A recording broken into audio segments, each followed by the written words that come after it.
Imaginen por un momento que todo lo que creen saber sobre el mensaje de Jesús es solo una parte de la historia, una versión cuidadosamente curada para construir una institución, mientras que las verdaderas palabras, aquellas dichas en secreto y destinadas solo a unos pocos elegidos, fueron enterradas bajo las arenas del desierto egipcio durante casi 2 milenios, esperando el momento exacto para resurgir y desafiar los cimientos mismos de la fe ortodoxa. Durante siglos, la Iglesia nos ha enseñado a través de Mateo, Marcos, Lucas y Juan, pero ¿qué pasaría si existiera una quinta voz, la voz del apóstol que más dudaba, Tomás el mellizo, quien afirma haber recibido una revelación privada, un camino hacia la divinidad que no requiere templos, ni sacerdotes, ni rituales, sino un conocimiento interior tan peligroso que tuvo que ser silenciado? Esta no es una historia de ficción, es el relato del hallazgo arqueológico más explosivo de la era moderna, un texto que nos obliga a confrontar la posibilidad de que el Jesús histórico fuera mucho más radical y místico de lo que jamás nos atrevimos a imaginar, guardando sus secretos más profundos para aquel que se atreviera a mirar más allá del velo de la realidad material.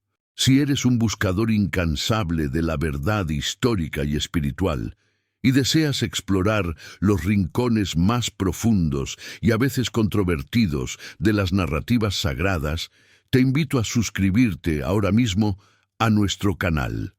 Activa la campana de notificaciones para no perderte ninguna de estas sagas épicas que desentrañan los misterios de la fe.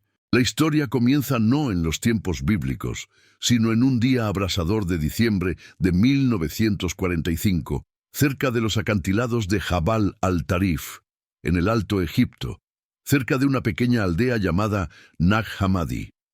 Allí, un campesino local llamado Muhammad Ali al-Saman, mientras buscaba fertilizante natural para sus cultivos, golpeó con su herramienta algo duro enterrado en la arena, un sonido sordo que resonó con el peso de los siglos. Al excavar, sus manos tropezaron con una tinaja de barro sellada, de casi 1 metro de altura, un recipiente de aspecto ordinario que, sin embargo, irradiaba una sensación de antigüedad ominosa, como si contuviera los susurros de fantasmas olvidados hacía mucho tiempo. El miedo inicial de Muhammad era que la tinaja contuviera un jinn, un espíritu maligno del folclore árabe. Pero la curiosidad humana, esa fuerza que ha impulsado tantos descubrimientos y tantas tragedias, lo llevó a romper el sello de Betún y abrir el recipiente. En su interior no había oro, ni joyas, ni demonios, sino algo infinitamente más valioso y peligroso. 13 códices de papiro encuadernados en cuero, libros antiguos escritos en lengua copta que habían permanecido ocultos en la oscuridad de la tierra, protegidos de la humedad y de los ojos de los inquisidores desde el siglo IV de a.C. Entre estos textos gnósticos, que presentaban una visión del cristianismo primitivo radicalmente diferente a la que triunfó en Roma, se encontraba un documento que comenzaba con una frase capaz de helar la sangre de cualquier teólogo tradicional. Estas son las palabras secretas que Jesús el viviente habló y que Dídimo Judas Tomás escribió. Este no era un relato de milagros públicos o sermones en la montaña destinados a las multitudes.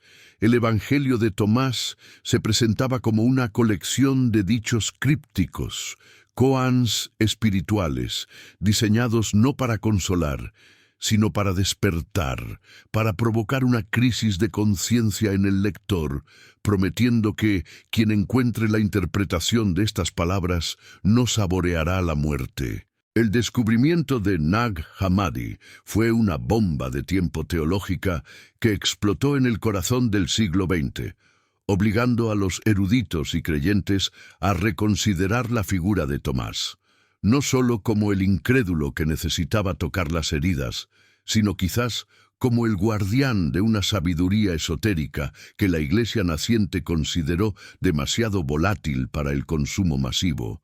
Una enseñanza que sugería que el reino de Dios no era un evento futuro, sino una realidad presente, escondida dentro de cada ser humano, esperando ser descubierta a través del conocimiento, la gnosis, y no meramente a través de la fe ciega. Antes de sumergirnos en las profundidades de este texto prohibido, me gustaría saber quiénes están dispuestos a cuestionar lo establecido. Comenta abajo la palabra gnosis si estás listo para explorar los secretos que fueron ocultados durante casi 2000 años.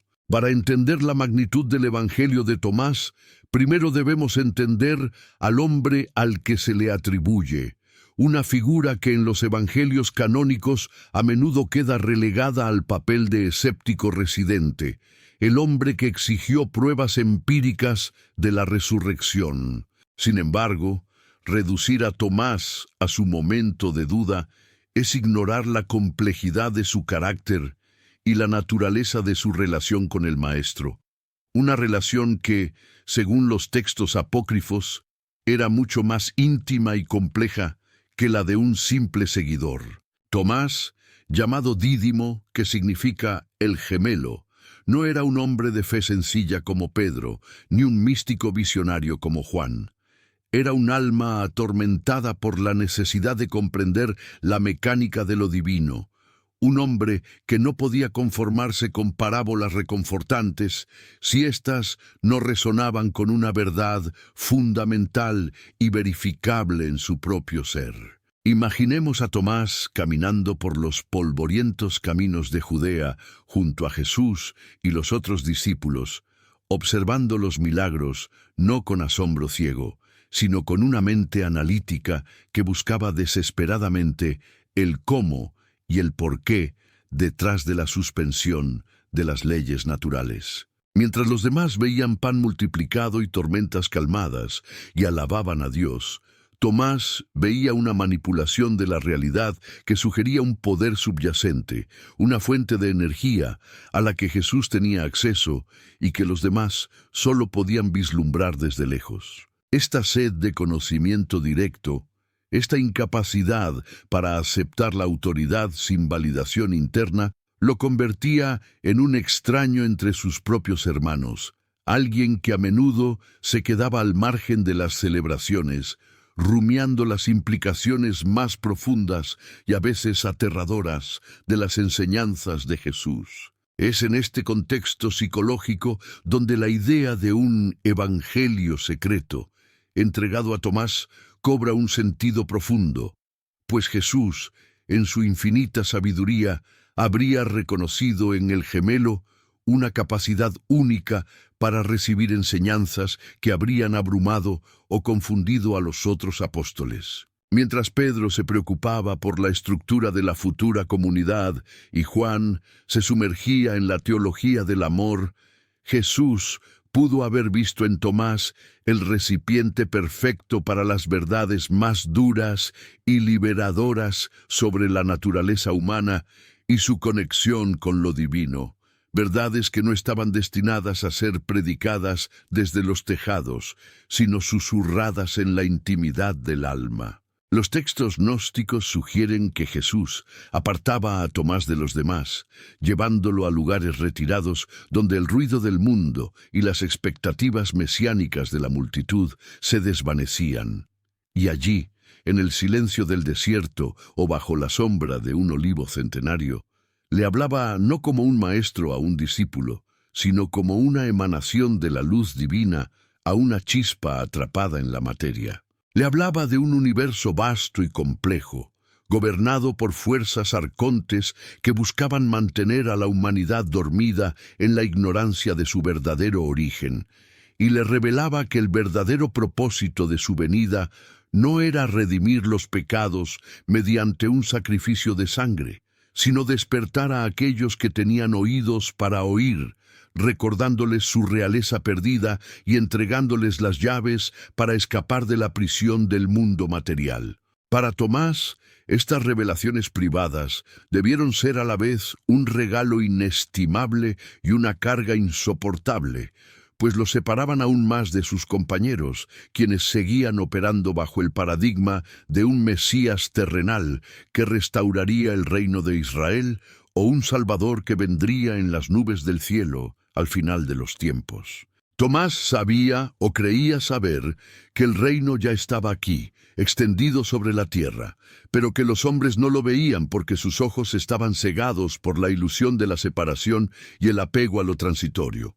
Esta tensión interna es palpable incluso en el Evangelio de Juan, cuando Jesús habla de ir a preparar un lugar para ellos, y Tomás, con su característica franqueza y desesperación, pregunta: «Señor, no sabemos a dónde vas.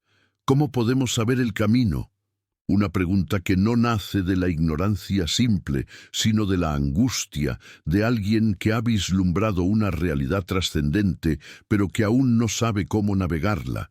Alguien que siente que el mapa que se les ha dado a los demás no corresponde al territorio que él ha empezado a percibir. La duda de Tomás, por lo tanto, no era una falta de fe, sino un exceso de conciencia, una negativa a aceptar respuestas fáciles a preguntas imposibles, y fue precisamente esta disposición a cuestionar, a sondear las profundidades sin miedo a lo que pudiera encontrar, lo que lo convirtió en el candidato ideal para recibir el Evangelio secreto, un texto que comienza donde termina la fe convencional y que exige una transformación total de la percepción para ser comprendido. Es fascinante pensar en cómo una sola persona puede percibir la realidad de manera tan diferente al resto.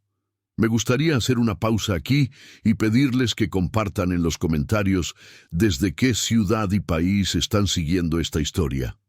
Es increíble ver cómo esta comunidad global se une para explorar misterios antiguos. El Evangelio de Tomás no es una narrativa biográfica. No nos cuenta dónde nació Jesús, qué hizo o cómo murió. Es una colección de 114 dichos, o logia, que se presentan como destellos de sabiduría pura, fragmentos de conversaciones íntimas que parecen haber sido extraídas directamente de la fuente sin el filtro de la interpretación teológica posterior. Imaginen estas palabras, no como lecciones de escuela dominical, sino como carbones encendidos colocados en la lengua de Tomás, verdades tan potentes y paradójicas que quemaban al ser pronunciadas y requerían una mente preparada para no ser consumida por ellas. El texto comienza con una advertencia y una promesa. Quien encuentre la interpretación de estas palabras no saboreará la muerte. Una declaración audaz que inmediatamente coloca la salvación no en la creencia en un evento histórico como la crucifixión, sino en el acto intelectual y espiritual de la comprensión, la gnosis. Esto en sí mismo era revolucionario y potencialmente herético para la Iglesia primitiva, que estaba construyendo su base sobre el querigma de la muerte y resurrección de Cristo como el único camino hacia Dios. Pero las palabras secretas de Jesús a Tomás iban mucho más allá, desafiando las nociones convencionales de piedad, ayuno, oración y limosna, sugiriendo que estas prácticas externas podían ser en realidad obstáculos si no estaban acompañadas de una transformación interior radical, llegando incluso a decir en el dicho 14, «Si ayunáis, engendraréis pecado para vosotros mismos, y si oráis, seréis condenados, y si dais limosna, haréis mal a vuestros espíritus». Estas afirmaciones, que suenan tan chocantes para el oído cristiano tradicional, deben entenderse en el contexto de una espiritualidad que busca trascender el mundo material y sus reglas, una espiritualidad que ve las prácticas religiosas externas como parte de la gran ilusión que mantiene al alma atrapada. Jesús, según Tomás, Estaba tratando de liberar a sus seguidores de la dependencia de las formas externas, empujándolos hacia una confrontación directa con su propio ser, donde residía la verdadera chispa divina. En uno de los pasajes más enigmáticos y poderosos, el dicho 13, se relata una escena que ilustra perfectamente la distinción entre Tomás y los otros discípulos. Jesús pide a sus seguidores que lo comparen con alguien, y mientras Pedro y Mateo ofrecen comparaciones tradicionales, llamándolo un ángel justo o un filósofo sabio, Tomás responde con una humildad y una reverencia sobrecogedoras. Maestro, mi boca es totalmente incapaz de decir a quién te pareces. Esta respuesta, que reconoce la naturaleza inefable y trascendente de Jesús, es la que provoca la revelación privada. Jesús aparta a Tomás y le dice 3 palabras en secreto, palabras tan poderosas que cuando Tomás regresa y los otros discípulos le preguntan ¿qué le dijo el Maestro?, él responde: si os dijera una sola de las palabras que me ha dicho, tomaríais piedras y me las arrojaríais, y fuego saldría de las piedras y os quemaría. ¿Qué pudieron ser esas 3 palabras? El texto no lo dice, manteniendo el misterio y obligando al lector a buscar la respuesta en su propio interior. Pero la implicación es clara. Jesús le reveló a Tomás algo sobre su propia naturaleza y la naturaleza de la realidad, que era tan radicalmente diferente de la comprensión común, que habría sido considerada una blasfemia digna de muerte por lapidación. Quizás le reveló que no había separación entre Dios y el hombre, que Jesús mismo no era un Salvador externo, sino un espejo en el que Tomás podía ver su propio rostro divino, o que el mundo material era una prisión creada por un Dios inferior, y que el verdadero Padre estaba más allá de todo lo concebible. Sea lo que fuere, esas palabras secretas marcaron un punto de no retorno para Tomás, convirtiéndolo en el portador de una llama que no podía compartir abiertamente, una verdad que debía proteger incluso de sus hermanos más cercanos. Los dichos en el Evangelio de Tomás son a menudo paradójicos, diseñados para cortocircuitar la mente racional y forzar un salto intuitivo hacia una comprensión superior. Frases como «sed transeúntes» o «haced de los dos uno» resuenan con una sabiduría que parece más cercana al budismo zen o al hinduismo advaita que al cristianismo ortodoxo, sugiriendo una universalidad en las enseñanzas secretas de Jesús que trasciende las fronteras religiosas y culturales. Eran susurros en la oscuridad destinados a despertar a los hijos de la luz, aquellos que sentían que no pertenecían a este mundo y que anhelaban regresar a su verdadero hogar. Y Tomás fue el escriba elegido para preservar estos mapas de regreso al origen. Estamos adentrándonos en territorios teológicos profundos y complejos. Si estás disfrutando de este viaje hacia el cristianismo primitivo y sus misterios, por favor deja un me gusta en el video. Esto nos ayuda enormemente a seguir produciendo contenido de esta calidad y profundidad. Uno de los conceptos más revolucionarios que el Jesús del Evangelio de Tomás presenta es una redefinición radical del reino de Dios. Mientras que la mayoría de los judíos del siglo I, incluidos muchos de los discípulos de Jesús, esperaban un reino apocalíptico que descendería del cielo con poder y gloria para destruir a los enemigos de Israel y establecer un nuevo orden mundial, el Jesús de Tomás desmantela sistemáticamente esta expectativa escatológica. En el dicho 3, Jesús declara: «Si aquellos que os guían os dicen, mirad, el reino está en el cielo, entonces las aves del cielo os precederán. Si os dicen, está en el mar, entonces los peces os precederán. Más bien, el reino está dentro de vosotros y fuera de vosotros. Cuando lleguéis a conoceros a vosotros mismos, entonces seréis conocidos, y os daréis cuenta de que sois hijos del Padre viviente». Esta enseñanza es un giro copernicano en la espiritualidad. Dios y su reino no son realidades externas, geográficas o temporales que hay que esperar o buscar en lugares sagrados. Son una realidad presente, inmanente, tejida en la estructura misma del ser humano y del cosmos.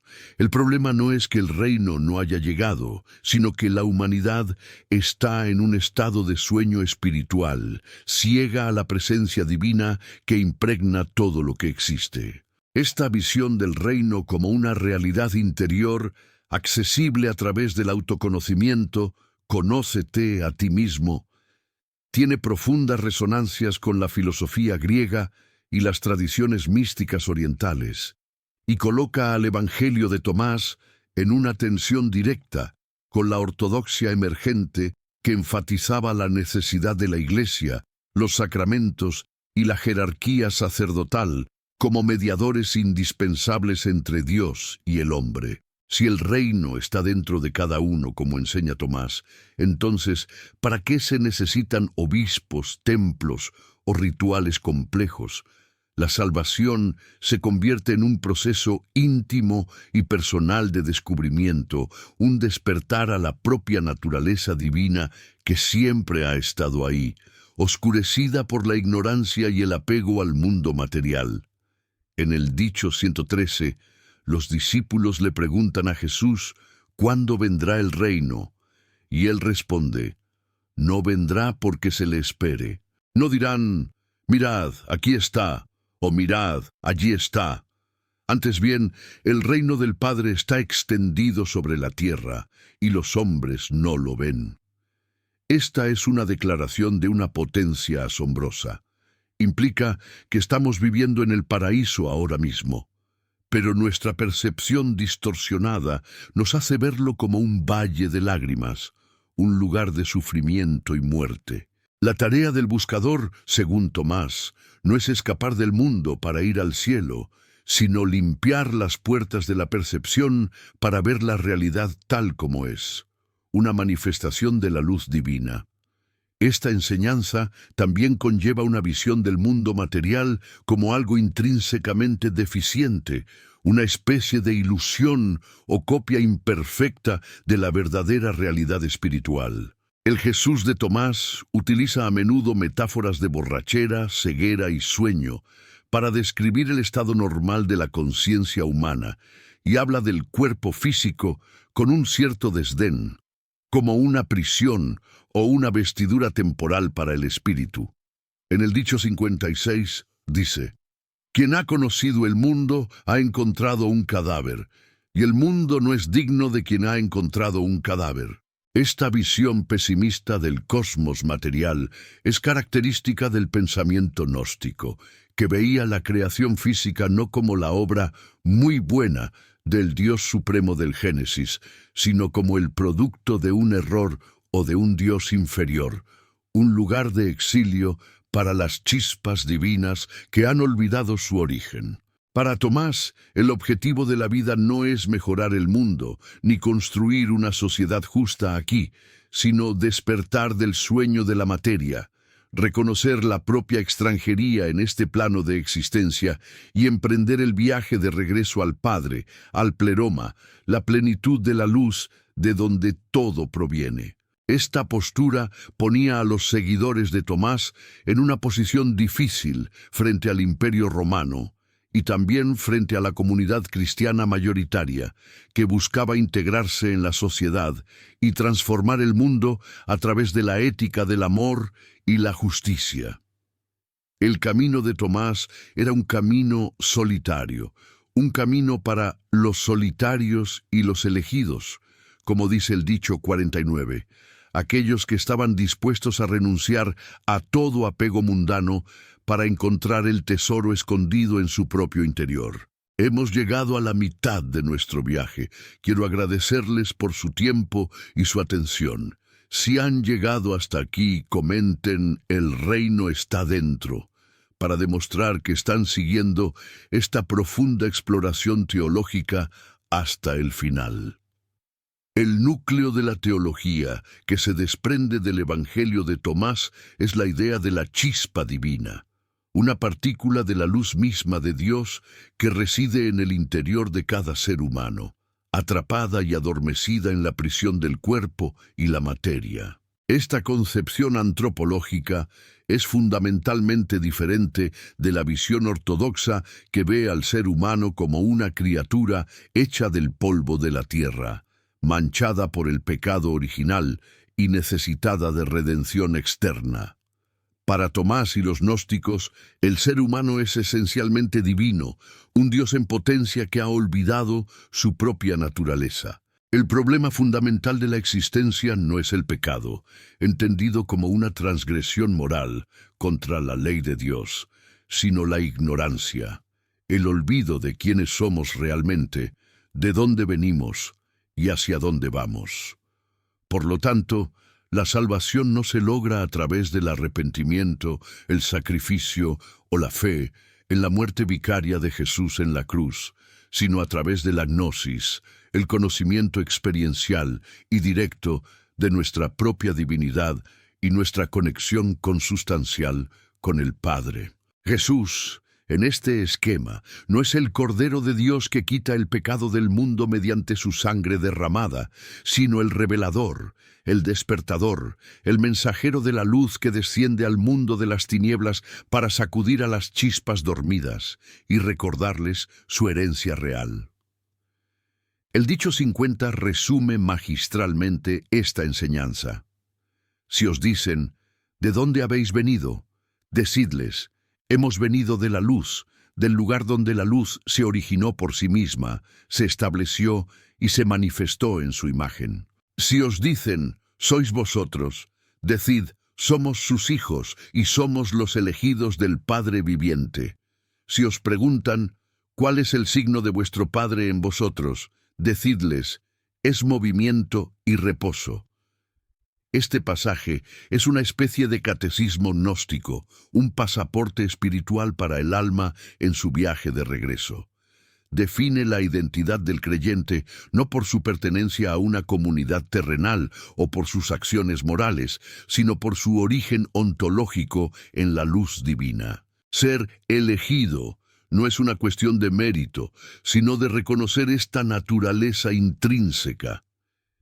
El signo de esta naturaleza, movimiento y reposo, sugiere una paradoja dinámica, una existencia que participa simultáneamente de la actividad creadora de Dios y de la paz inmutable de su esencia eterna, una integración de los opuestos que trasciende la dualidad del mundo material. Esta salvación por el conocimiento implicaba una tremenda responsabilidad individual. No se podía depender de intermediarios. Cada uno tenía que hacer el trabajo de buscar y encontrar dentro de sí mismo. El que busca no debe dejar de buscar hasta que encuentre, dice el dicho 2. Y cuando encuentre, se turbará. Y cuando se haya turbado, se maravillará y reinará sobre el todo. El proceso de la gnosis no es un camino de rosas, es un proceso doloroso de desilusionarse del mundo, de confrontar las propias sombras y las fuerzas que nos mantienen atados a la ignorancia. El turbarse es una parte necesaria del despertar, el shock de darse cuenta de que la realidad que uno ha dado por sentada es una mentira, una construcción diseñada para mantenernos esclavizados. Pero este sufrimiento es el preludio de la maravilla, del asombro ante la vastedad del verdadero ser y la conexión con el todo. Tomás, al recibir estas enseñanzas, debió experimentar esta turbación en su máxima expresión, sintiendo cómo el suelo de sus antiguas creencias se desmoronaba bajo sus pies, pero al mismo tiempo vislumbrando una libertad y un poder que jamás había imaginado. Él entendió que Jesús no quería seguidores, sino iguales. No quería adoradores, sino hermanos que hubieran bebido de la misma fuente y se hubieran convertido en lo que Él era. Como dice el dicho 108, quien bebe de mi boca llegará a ser como yo. Yo mismo me convertiré en Él, y las cosas que están escondidas le serán reveladas. Esta es la promesa última del Evangelio de Tomás. la deificación del ser humano a través del conocimiento. Una promesa tan audaz que la Iglesia naciente no tuvo más remedio que suprimirla para mantener su propia autoridad y cohesión. ¿Alguna vez has sentido, como sugiere este Evangelio, que hay algo más dentro de ti, una chispa de algo más grande que este mundo material? Me encantaría leer tus experiencias personales de conexión divina o intuición espiritual en los comentarios. Comparte tu historia con la comunidad. Si las enseñanzas secretas de Jesús sobre el reino interior y la chispa divina ya eran difíciles de reconciliar con la ortodoxia emergente, la visión de la crucifixión y la muerte de Jesús, que se desprende del Evangelio de Tomás y otros textos gnósticos relacionados, debió ser absolutamente inaceptable para la mayoría de los primeros cristianos. Para la Iglesia que se estaba formando en torno a las figuras de Pedro y Pablo, la muerte de Cristo en la cruz era el evento central de la historia de la salvación, el sacrificio perfecto y definitivo que expiaba los pecados de la humanidad y reconciliaba al mundo con Dios. Sin la sangre derramada no había perdón. Sin la muerte real y física del Hijo de Dios, la resurrección carecía de sentido y la promesa de la vida eterna se desvanecía. El querigma, el núcleo de la predicación apostólica, era precisamente Cristo crucificado, escándalo para los judíos y locura para los gentiles, como escribió Pablo. Sin embargo, para el Jesús del Evangelio de Tomás, y por extensión para el propio Tomás, la cruz no tenía este significado expiatorio. El Evangelio no contiene ninguna narración de la pasión, ninguna mención de la última cena como un ritual sacrificial, ningún relato del juicio ante Pilato, ni de los clavos, ni de la lanza, ni de la tumba vacía. Esta ausencia no es un mero descuido, sino una declaración teológica ensordecedora. Desde la perspectiva gnóstica que informa el Evangelio de Tomás, la idea de que el Dios supremo y trascendente necesitara el sacrificio sangriento de su propio Hijo para perdonar a la humanidad era absurda y repugnante, digna de un Dios inferior y vengativo, no del Padre viviente de la luz. Además, si el verdadero Jesús era un ser espiritual, una manifestación de la luz divina, ¿cómo podía realmente sufrir y morir en el sentido físico?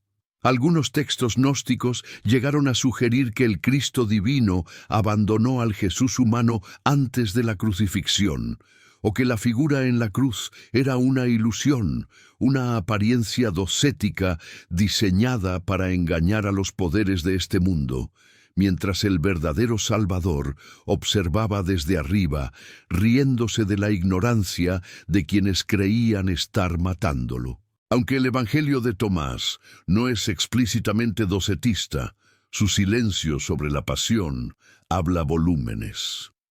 Para Tomás, el valor de Jesús no residía en su muerte, sino en su vida y en sus palabras vivificantes. La salvación no venía de creer que Jesús murió por ti, sino de entender y aplicar las enseñanzas secretas que Él impartió, enseñanzas que te permitían morir al mundo y resucitar espiritualmente mientras aún estabas en el cuerpo. Imaginemos a Tomás durante los días oscuros de la pasión en Jerusalén, mientras los otros discípulos estaban consumidos por el dolor, el miedo y la desesperación, viendo el aparente fracaso total de la misión de su maestro. Tomás, armado con el conocimiento secreto, pudo haber visto los eventos de una manera radicalmente diferente. Mientras los demás lloraban la muerte de un Mesías, Tomás podía haber estado contemplando el acto final de un drama cósmico, la liberación definitiva del revelador de la prisión de la materia. Para él, la cruz no era un altar de sacrificio, sino una puerta de salida, el momento en que la luz regresaba a su fuente. Esto no significa que Tomás no sintiera el dolor humano de la pérdida de su amigo y maestro, pero su dolor estaba matizado por una comprensión más profunda de la naturaleza de la realidad. La verdadera tragedia para Tomás no era la muerte física de Jesús, sino el hecho de que el mundo seguía dormido, sordo a las palabras de vida que habían sido pronunciadas. Su duda posterior sobre la resurrección física, tal como se relata en el Evangelio de Juan, adquiere una nueva dimensión bajo esta luz. Quizás Tomás no dudaba de que Jesús vivía, sino que dudaba de la naturaleza de esa vida. Porque el Jesús resucitado necesitaría un cuerpo físico con heridas palpables. ¿No era eso un regreso a la misma materialidad de la que había venido a liberarnos? La insistencia de Tomás en tocar las heridas pudo haber sido no una demanda de prueba cruda, sino un intento desesperado de reconciliar las enseñanzas secretas sobre la naturaleza espiritual de Cristo con la aparición de un cuerpo tangible, una última confrontación entre la gnosis que había recibido y la realidad empírica que se presentaba ante sus ojos. Estamos a punto de reinterpretar una de las escenas más famosas de la Biblia. ¿Qué opinas hasta ahora de esta visión alternativa de Tomás? Si tienes alguna sugerencia de otro personaje bíblico cuya historia te gustaría ver explorada con esta profundidad en futuros videos, déjala en los comentarios. Te leemos.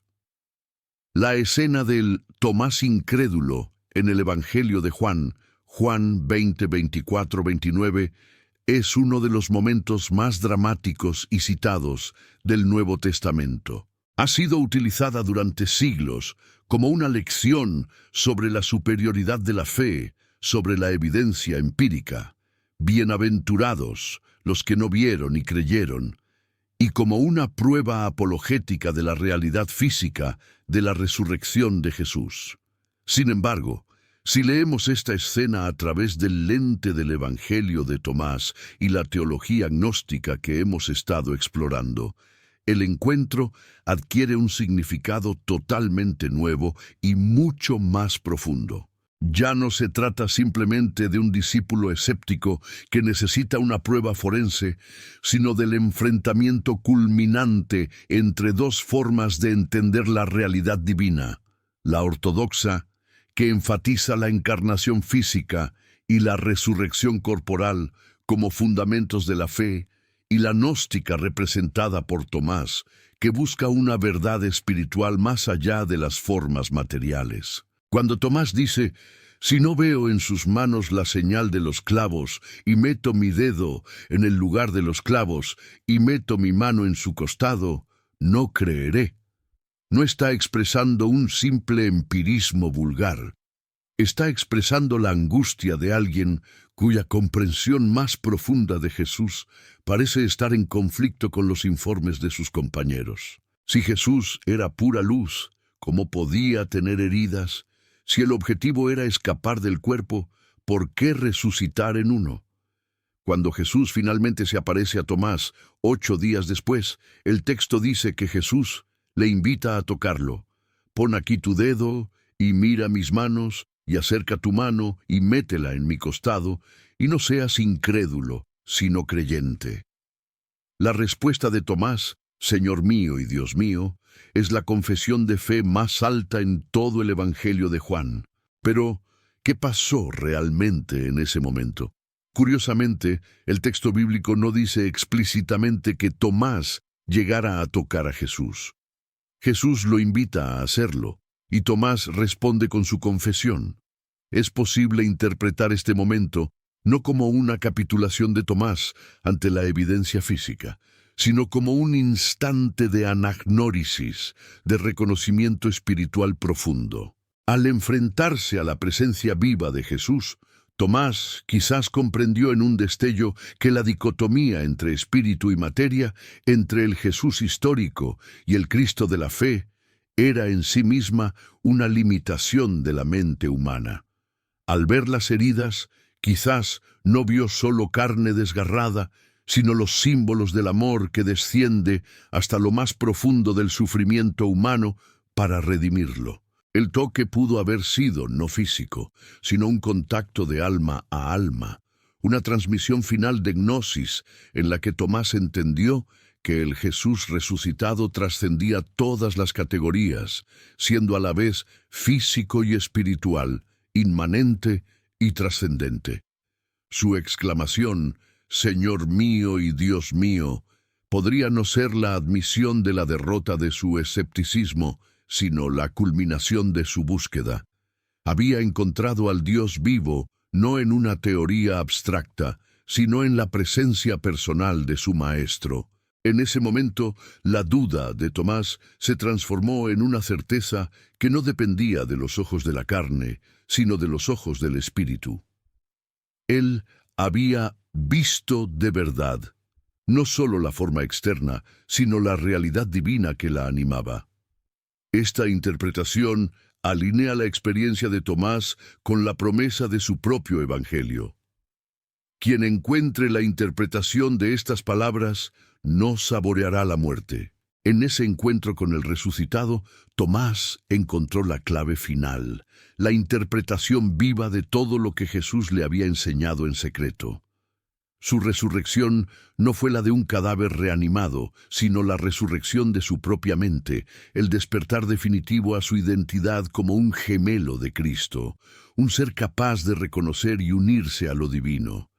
Sin embargo, esta profunda comprensión personal no podía ser fácilmente comunicada o institucionalizada. Mientras Pedro y los otros apóstoles comenzaban a predicar la resurrección física como el pilar de la nueva fe, Tomás se quedó con una verdad que era a la vez más íntima y más universal, una verdad que eventualmente lo llevaría por un camino diferente, lejos de Jerusalén y de Roma, hacia las tierras del este, donde su mensaje de búsqueda interior y liberación espiritual encontraría un suelo más fértil. La historia de Tomás está tomando un rumbo inesperado, alejándose de la narrativa tradicional.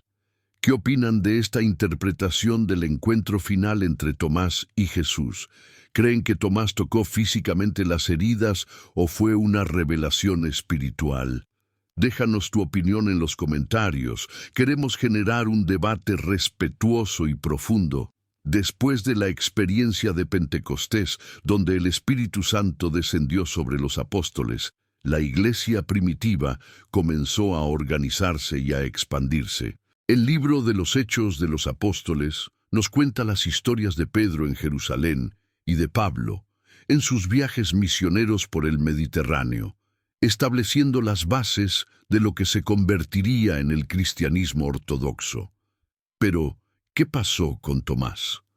El Nuevo Testamento guarda silencio sobre su destino posterior, una omisión que resulta sospechosa si consideramos su prominencia en los Evangelios. Sin embargo, la tradición cristiana antigua y los textos apócrifos como los Hechos de Tomás llenan este vacío con una saga épica que lleva al apóstol Dídimo mucho más allá de las fronteras del Imperio Romano, hacia el misterioso y vasto Oriente.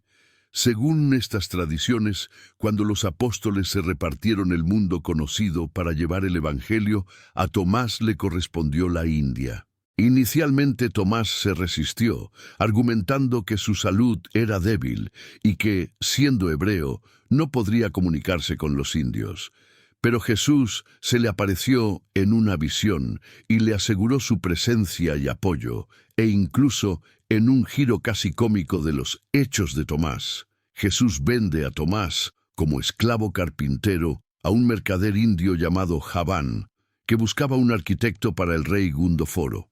Esta renuencia inicial y la intervención divina subrayan la naturaleza singular de la misión de Tomás. Él no era un misionero entusiasta al estilo de Pablo, ansioso por fundar iglesias y establecer doctrinas. Tomás era un portador de secretos, un místico reacio empujado por el destino a llevar la luz de la gnosis a tierras donde la espiritualidad ya estaba profundamente arraigada en la búsqueda interior y la comprensión de la ilusión del mundo material. Es fascinante pensar que el cristianismo que Tomás llevó a la India, y posiblemente incluso más al este, hasta China, como sugieren algunas tradiciones, no era el cristianismo de la expiación por la sangre y la jerarquía eclesiástica que se estaba desarrollando en Occidente, sino el cristianismo del Evangelio de Tomás, una vía de autoconocimiento, ascetismo y despertar espiritual directo. En la India, Tomás no habría encontrado un vacío espiritual, sino culturas ricas en tradiciones filosóficas y místicas como el hinduismo y el budismo, que resonaban sorprendentemente con las enseñanzas secretas de Jesús sobre el reino interior, la naturaleza ilusoria del mundo, Maya, y la chispa divina en el ser humano, Atman. Es muy probable que el mensaje de Tomás se sincretizara con estas tradiciones locales, dando lugar a formas de cristianismo únicas y vibrantes que florecieron fuera del control y la supervisión de Roma y Constantinopla. Las comunidades de cristianos de Santo Tomás, en Kerala, India, que rastrean su origen directamente a la predicación del apóstol en el siglo I d.C., han mantenido durante milenios una liturgia y una teología con un sabor distintivamente oriental, utilizando el idioma siríaco, arameo, y preservando tradiciones que difieren de la ortodoxia occidental. Para Tomás, el viaje al este no fue solo un exilio geográfico, sino una peregrinación espiritual hacia un entorno donde las semillas del evangelio secreto podían germinar y dar fruto de una manera que hubiera sido imposible en el ambiente cada vez más dogmático y estructurado del Mediterráneo. Mientras Pedro se convertía en la roca sobre la que se construiría la iglesia institucional, Tomás se convirtió en el viento que soplaba donde quería, llevando las esporas de una espiritualidad libre y personal a los confines de la tierra, un legado que permanecería oculto y a menudo perseguido, pero nunca completamente extinguido, esperando, al igual que sus textos en el desierto egipcio, el momento de ser redescubierto. Es asombroso pensar en el alcance global de los apóstoles en el siglo I. ¿Conocías la tradición de Tomás en la India?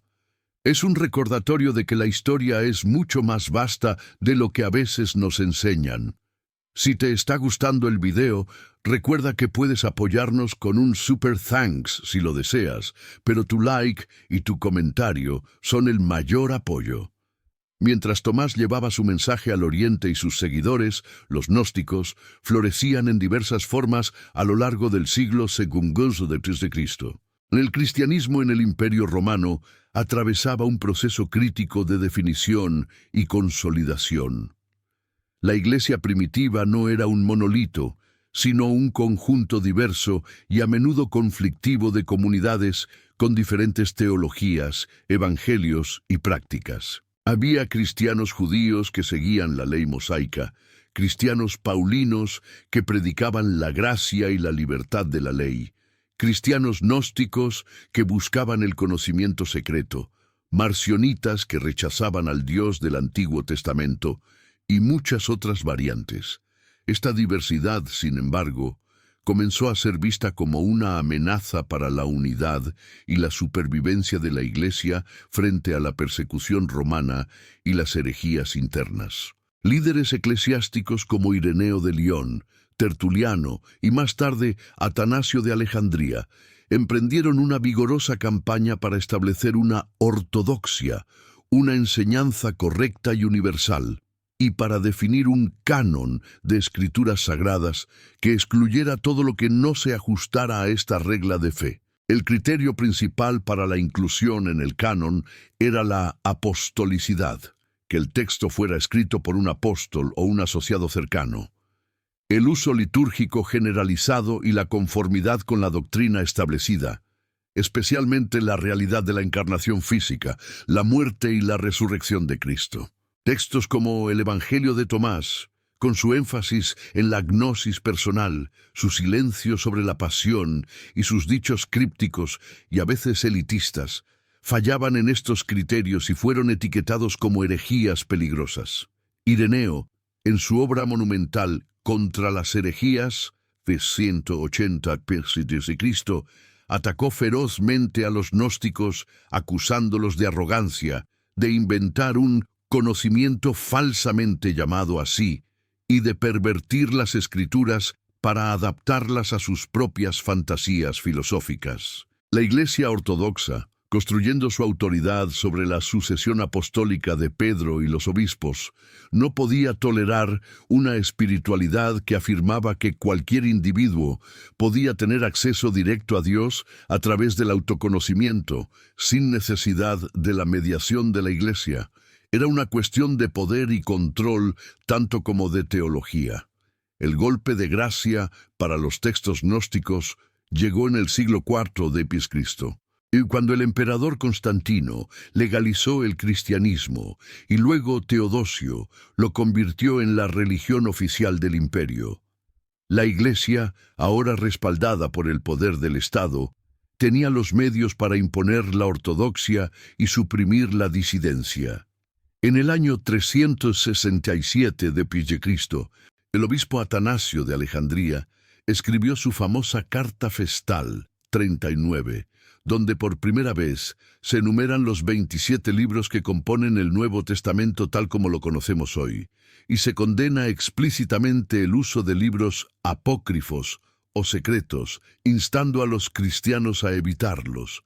Fue en este clima de creciente intolerancia y persecución que los monjes del monasterio de San Pacomio, cerca de Nag Hammadi, en Egipto, tomaron una decisión desesperada y heroica.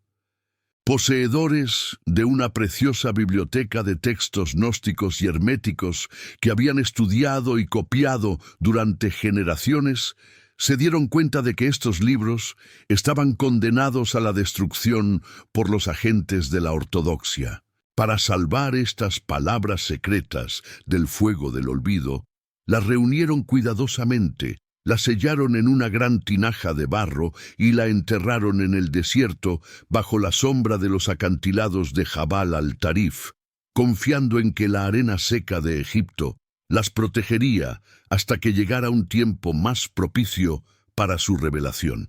Y así, la voz de Tomás fue silenciada, su evangelio perdido, y la Iglesia continuó su marcha a través de la historia con solo 4 evangelios, mientras una verdad alternativa dormía bajo la tierra, esperando 1600 años para despertar. Es escalofriante pensar en cuánta historia y conocimiento se ha perdido o ha sido suprimido deliberadamente a lo largo de los siglos. ¿Creen que hicieron bien esos monjes en esconder los textos? Respondan con un sí o un no en los comentarios y expliquen brevemente su porqué. Volvemos a diciembre de 1945, al momento en que la pala de Muhammad Ali al-Samán rompió el silencio milenario de la tinaja en Nag Hammadi.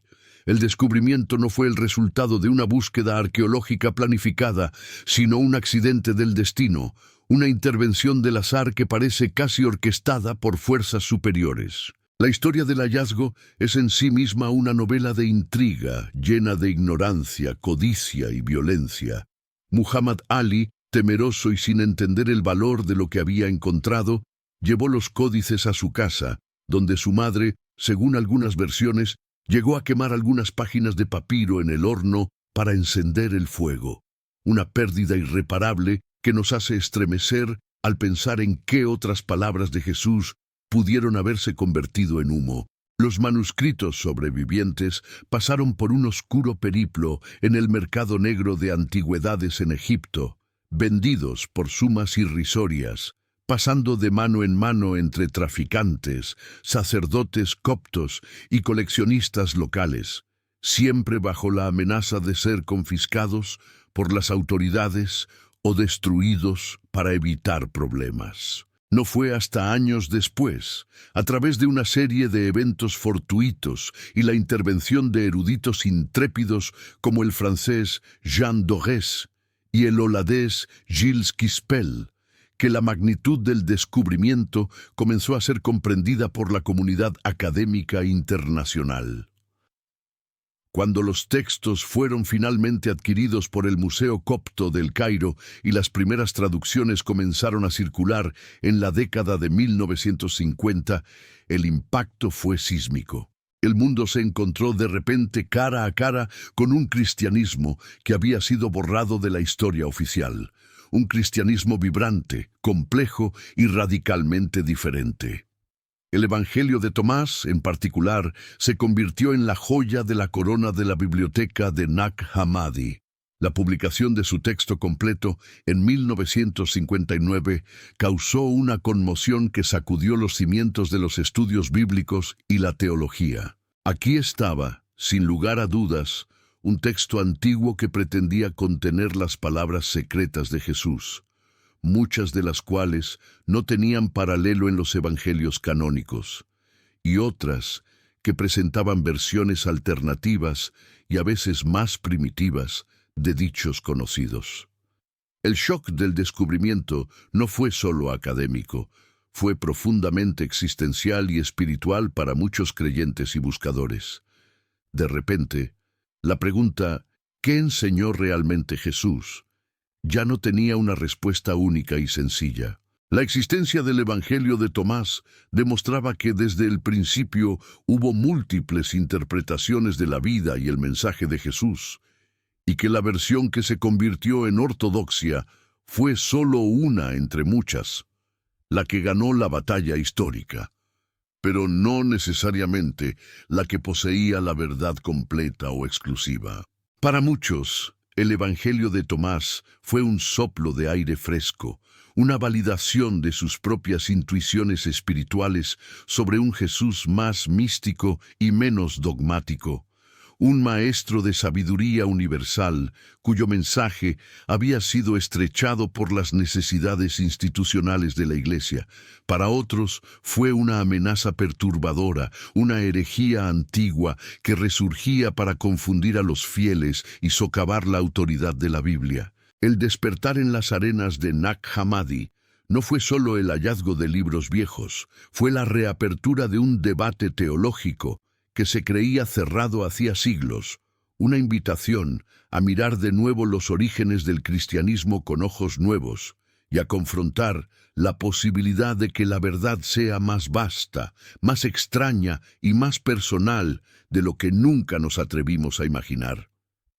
Hemos llegado al final de nuestra narrativa histórica, pero el debate apenas comienza. Si has visto el video completo, comenta «Yo soy un buscador», para que sepamos quiénes son los verdaderos apasionados por estos misterios. Gracias por acompañarnos en este viaje épico. Hoy, más de 70 años después de su descubrimiento, el Evangelio de Tomás sigue siendo un texto desafiante y enigmático, un espejo incómodo en el que el cristianismo moderno se mira con una mezcla de fascinación y recelo.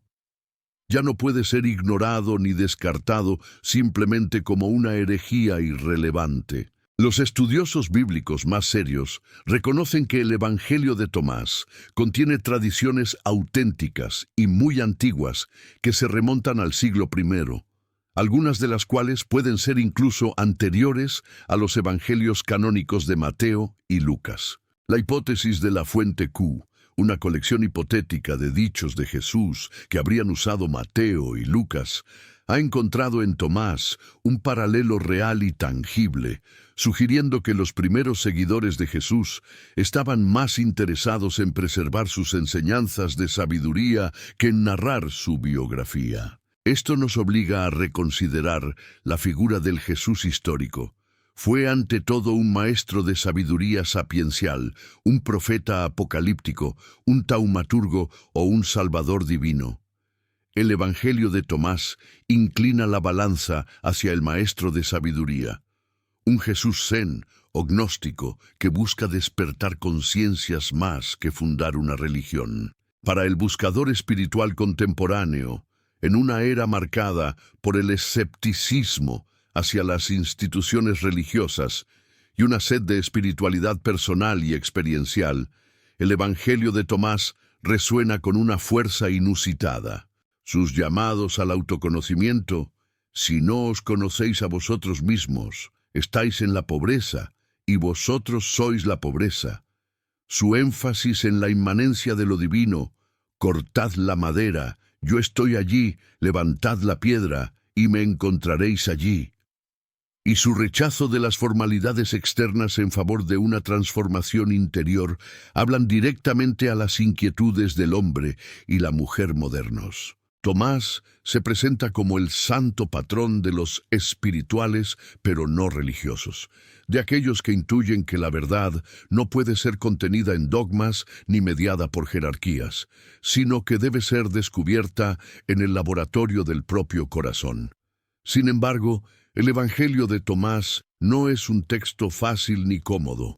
Sus dichos son a menudo oscuros. Sus exigencias de renuncia al mundo son radicales, y su elitismo espiritual puede resultar problemático. No es una solución rápida para las necesidades espirituales, sino un desafío constante, una invitación a entrar en el desierto interior y confrontar las propias ilusiones. Su presencia junto a los 4 evangelios canónicos en el panorama espiritual actual crea una tensión fructífera, un diálogo necesario entre la fe en la historia y la búsqueda de la gnosis, entre la comunidad y el individuo, entre la salvación como un regalo y la salvación como un logro del conocimiento. Quizás la verdadera importancia del Evangelio de Tomás no sea reemplazar a los otros evangelios, sino complementarlos, ofreciendo una dimensión de profundidad y misterio que a veces se pierde en la familiaridad de las narrativas tradicionales. Es el 5.º evangelio, el Evangelio del Apóstol, que dudó para que nosotros pudiéramos aprender a preguntar, el Evangelio que permaneció enterrado para recordarnos que la verdad siempre es más grande que cualquier libro que intente contenerla, y que el reino de Dios sigue esperando, como siempre, a ser descubierto dentro de nosotros mismos.